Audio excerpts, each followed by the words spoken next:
body has been found in the Thames, believed to be that of Clapham chemical attack suspect Abdul Ezedi.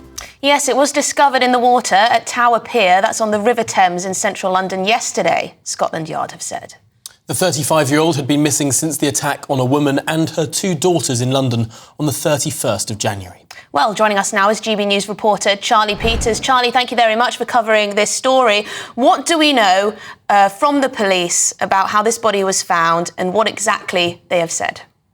Well, the last update we had before this breaking news is that the police believed that Abdul Ezedi had fallen into the Thames from Chelsea Bridge some 4 hours after the attack in South London on the 31st of January. He was the prime suspect for that alkaline chemical attack on a mother and her children in Clapham. But the latest we're hearing is that a body was found yesterday at 4 p.m. in Tower Pier by a passing boat who noticed a body floating in the water. And it's the distinctive clothing that Abdul Ezedi was seen wearing, captured by CCTV footage on that night, that has given police the first indication that it is him, their prime suspect.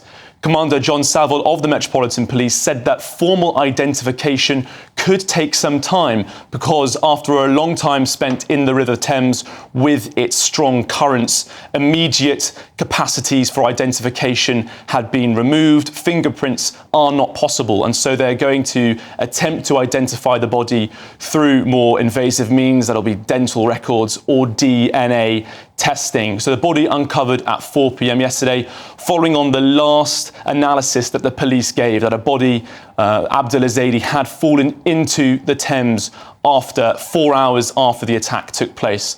We saw that extensive manhunt footage from the evening of the attack, CCTV capturing him in East London, near Whitechapel in the Tower Hamlets area, but also passing even MI6 headquarters in Vauxhall, continuing his journey south. He seemed to be covering so much ground in London, but the final sighting was on Chelsea Bridge. It's extraordinary, Charlie, because Chelsea Bridge is in West London.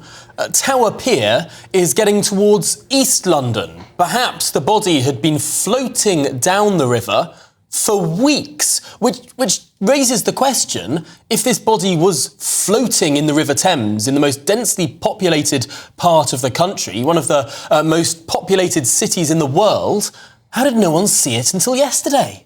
Yeah, precisely, Tom. And how did nobody see him on the night is also the big question that was being raised with regards to the police investigation at the time. Of course, Abdul Ezedi was seen, as you're seeing on your screens, with that significant facial injury after the incident on the 31st of January. And how a body could evade detection for so much time on one of the busiest waterways in Europe even is extremely surprising. But they will take further efforts to identify the body now to confirm that it is Abdul Ezedi. At the moment, as we understand, the main clue that it is him is from that distinctive clothing.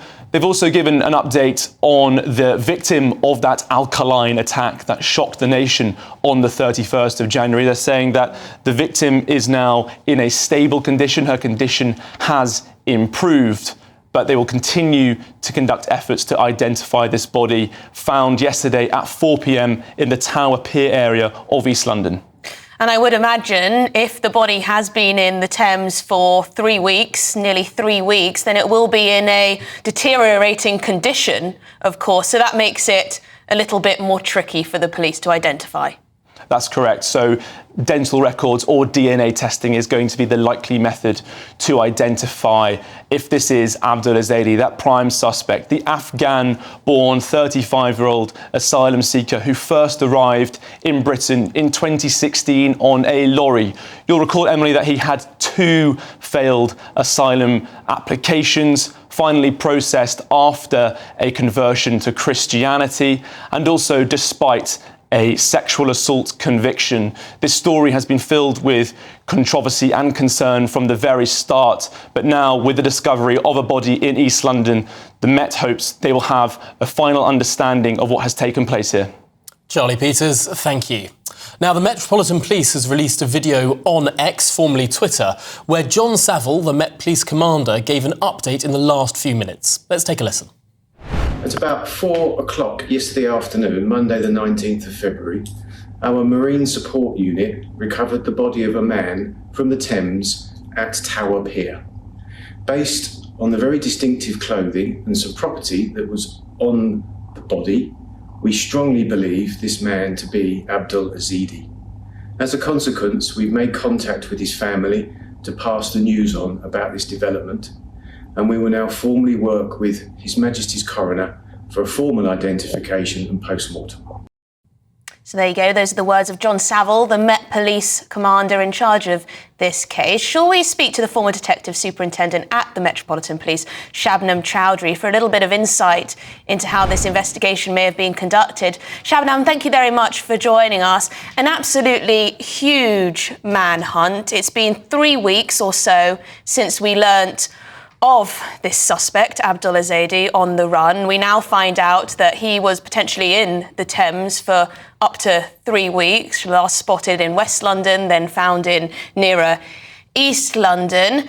How would this search have been conducted, and why would it have taken this long, do you suspect?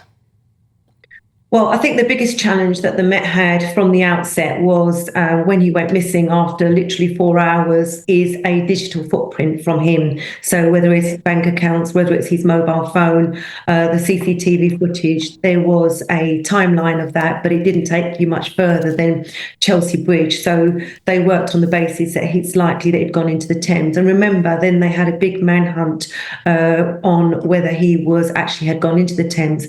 What I would say is unlikely that they would have put significant resources into that search because they wouldn't have enough marine boats and so on with serving police officers to be able to do that. They would have worked with the Port of London authorities. And as we know from yesterday at 4 o'clock, when this body believed to be that of Ezedi was discovered, it was actually discovered by a passing boat.